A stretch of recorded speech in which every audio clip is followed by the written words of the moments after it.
Hello friend, नमस्कार। बीबी से उत्तराखंड आपका स्वागत करता है।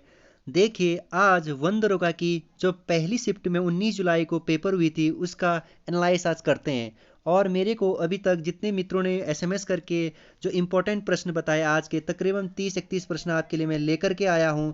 और इसी के आगे कैसे प्रश्न आप लोगों के लिए बनने वाले हैं।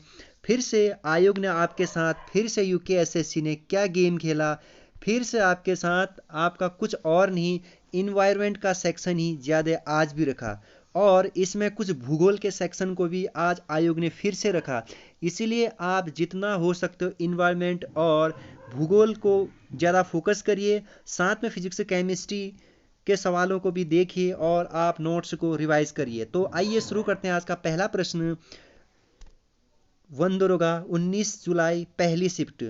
और पहला प्रश्न, सोनालिका का संबंध किस फसल से था। जो ये सोनालिका का संबंध पूछा गया आज, वो आपका गेहूं से इसका संबंध था।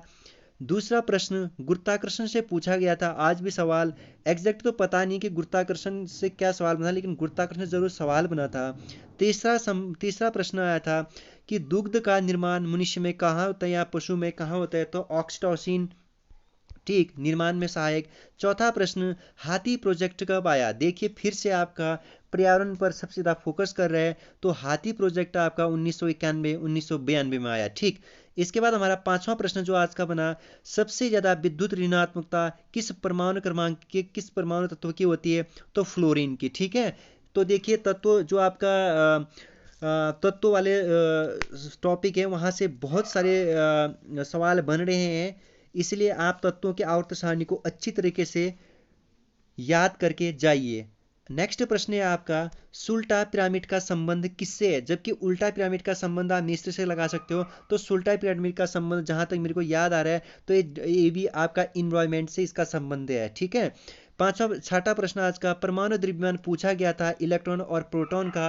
अगर इलेक्ट्रॉन की द्रव्यमान की बात की जाए, तो आपका इलेक्ट्रॉन का जो द्रव्यमान होता है, तो 9.1095 10 गुना 10 की घात -18 जीरो होता है। ठीक है, यह आपका इलेक्ट्रॉन का द्रव्यमान। वहीं आपका पूछा गया था प्रोटॉन, प्रोटॉन का द्रव्यमान आपका 1.6726 गुना 10 की घात -24 ग्राम। ठीक है, ये पूछा गया था इलेक्ट्रॉन और प्रोटॉन का द्रव्यमान। ऐसे ही आपको न्यूट्रॉन का पूछ सकते हैं। परसों आपको इलेक्ट्रॉन और प्रोटॉन की खोज पूछी जा चुकी है। अब हो सकता है आपको इसके बाद इनका आवेश पूछ सकता है। ठीक है, इसलिए इलेक्ट्रॉन का आवेश होता है आपका -1 और वहीं आपका प्रोटॉन का होता है +1। इसलिए आवेश को भी याद रखिए। जबकि न्यूट्रॉन क्या होता है, उदासीन होता है। ठीक है, न्यूट्रॉन में कोई भी आवेश नहीं होता है। नेक्स्ट प्रश्न आपका जो बना था, न्यूक्लिक एसिड किसमें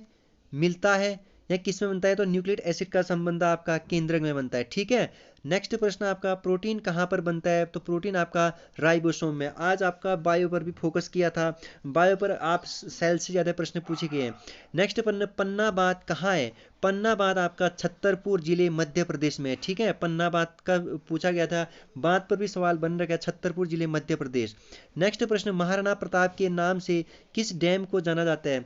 महाराणा प्रताप के नाम से आपका हिमाचल प्रदेश में एक डैम है, पोंग डैम। ठीक है, पोंग डैम को ये पोंग डैम पर सवाल बना था कि महाराणा प्रताप के नाम से किस डैम को जाना जाता था, पोंग डैम, जो आपका हिमाचल प्रदेश में है। ठीक है, नेक्स्ट प्रश्न बना था आज, विश्व में कुल बायोडाइवर्सिटी की संख्या टोटल कितनी है, तो टोटल 36 है। कहीं कहीं पर आपको इनकी संख्या 34 भी मिलेगी। ठीक है, तो विश्व में बायोडाइवर्सिटी की संख्या टोटल आपको कितनी मिलेगी, 36। नेक्स्ट प्रश्न आपका ग्रेविटी से बना था, ग्रेविटी सबसे ज़्यादा कहाँ पर होती है, ध्रुवों पर या भूमध्य पर या विषुवत पर या इर्द गिर्द पूछा गया था, तो ध्रुवों पर सबसे ज़्यादा ग्रेविटी होती है। नेक्स्ट प्रश्न आपका आज भी फिर से रियो डी जेनेरो का संबंध किससे है, तो इसका संबंध आपका पृथ्वी सम्मेलन से था, जो आपका 1992 में ब्राजील के रियो डी जेनेरो शहर में आयोजन हुआ था। और इसका अगर संबंध कल पूछ सकता है, तो पर्यावरण से इसका संबंध, पर्यावरण संरक्षण से इसका संबंध है। ठीक है मित्रों, नेक्स्ट प्रश्न आज का जो बना था, लद्दाख में कौन सा बांध है। ये मेरे को एग्जैक्ट तो ये कौन सा बांध था याद नहीं आ रहा, आप इसको ढूंढ करके देख लीजिएगा बांधों पर। नेक्स्ट प्रश्न आपका, हीरे का रासायनिक सूत्र, हीरे का रासायनिक सूत्र पूछा गया था, इसका सी होता है जो एक कार्बन तत्व है। ठीक है, नेक्स्ट प्रश्न पूछा गया था, कार्बन का क्रिस्टलीय रूप वैसे तो कार्बन मुक्त अवस्था में मिलता है, ठीक है, लेकिन फिर भी अगर इसका क्रिस्टलीय रूप मुक्त अवस्था वहाँ इस तरह का नहीं था तो वहाँ आपका अपरूप इस तरीके से, और उसको आप जरूर देखिएगा कार्बन के रूपों को। ई वेस्ट का संबंध किससे है? तो ये आपका केमिकल फील्ड से, मेडिसिन से, मेडिकल लाइन से है। जो वेस्ट होता है ई वेस्ट, उसी को आपका इससे इसका संबंध। तीसरा नेक्स्ट प्रश्न पूछा गया था आपका 3R का संबंध रिड्यूस, रिश्यू एंड रिसाइकिल। कहने का मतलब कम उपयोग, पुनः चक्रण, पुनः उपयोग, इसका संबंध है। काफी ज्यादा इंपॉर्टेंट प्रश्न है, आगे ऐसे भी पूछ सकता है, हिंदी में पूछ सकता है, कम उपयोग, पुनः चक्रण, पुनः उपयोग, ठीक है, इन तीनों को भी आप देखेंगे। नेक्स्ट प्रश्न पूछा गया था जल चक्र का संबंध किससे है? तो जलीय परिसंचरण से इसका संबंध है। जल चक्र को क्या कहते हैं? जलीय परिसंचरण से, ठीक है। नेक्स्ट प्रश्न आपका गंगा नदी में जो गैप का अभिप्राय है, जो गंगा नदी में जो आपका गैप है, इसको इस तरीके से लिखा गया था गैप का अभिप्राय या गैप का फुल फॉर्म बताइए। तो गंगा एक्शन प्लान से इसका संबंध है। किससे? Ganga action plan. जो आपका गंगा एक्शन प्लान आपका 1986 में आया। कब आया? 1986 में। और ये 1986 में जिसने इस एक्शन प्लान को क्या दी, उद्घाटन दिया या लॉन्च किया, तो राजीव गांधी सरकार ने उस टाइम पर, राजीव गांधी जी ने इसका क्या किया? उद्घाटन किया। और इसका संबंध पूछा जा सकता है आगे। तो जो आपका गंगा एक्शन प्लान का संबंध, ये जो गंगा में प्रदूषण हो रहा है उसको कम करने के लिए इसका संबंध था, ठीक है। नेक्स्ट प्रश्न आपका भूकंप कहाँ से उत्पन्न होती है? तो भूकंप आपका पृथ्वी तल से, मैंने अभी तक आपको नहीं बता रखा है, लेकिन आपको भूकंप जो होता है आपका पृथ्वी के अंदर जो हलचलें होती है, जो प्लेट विवर्तनिक सिद्धांत होता है उसके अकॉर्डिंग।